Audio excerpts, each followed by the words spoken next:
तर संतोष देशमुख प्रकरण एकदा इमॅजिन केलं रात्रीचं आणि ते डोळे लावून घेतल्यावर त्याचे व्हिज्युअल्स ते डोळ्यासमोर आले ना, तर माणसाला झोपू देत नाही. एवढं भयानक प्रकरण आहे. या प्रकरणातनी एवढे क्रूर लोक आहेत ना, म्हणजे त्याले कोणत्या प्राण्यासोबत कंपेअर करावं, त्याच्यासाठी या पृथ्वी तलावर प्राणीच नाही आहे. एवढी घृण हत्या यानं केली. WWF सारखे स्टंट त्यानं त्याच्यावर संतोष देशमुखवर आजमावले. बिंडोकाले अकला नाही की ते एक स्क्रिप्टेड व्हिडिओ आहे. स्क्रिप्टेड म्हणजे एवढा बी स्क्रिप्टेड व्हिडिओ नाही आहे.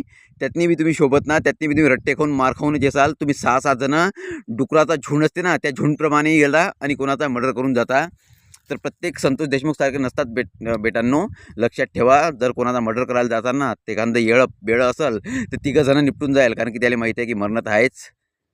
शेवट करून जावं. ते आपल्या गोष्टीचा विषय नाही. आपला गोष्टीचा विषय आहे धस साहेब.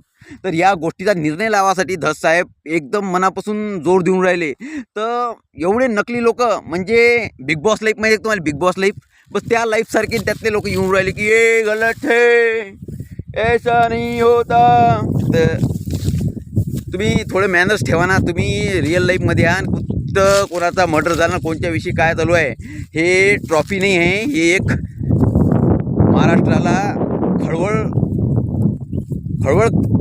महाराष्ट्राला घाबरून टाकणारी गोष्ट आहे. तर या गोष्टीचा विचार करून तुम्ही एकमेकावर कमेंटा करा. जातीवाद कुठे राहिलं प्रकरण जाग्यावर. सबस्क्राईब करा. व्हिडिओ आवडला असेल तर पुढे पाठवा, शेअर करा. फडणवीस साहेबांपर्यंत गेला पाहिजे हा व्हिडिओ. समजलं पाहिजे की जिवंत आहेत लोक बी या राज्यातनी. तर शेअर करा. भेटू नेक्स्ट टाईम.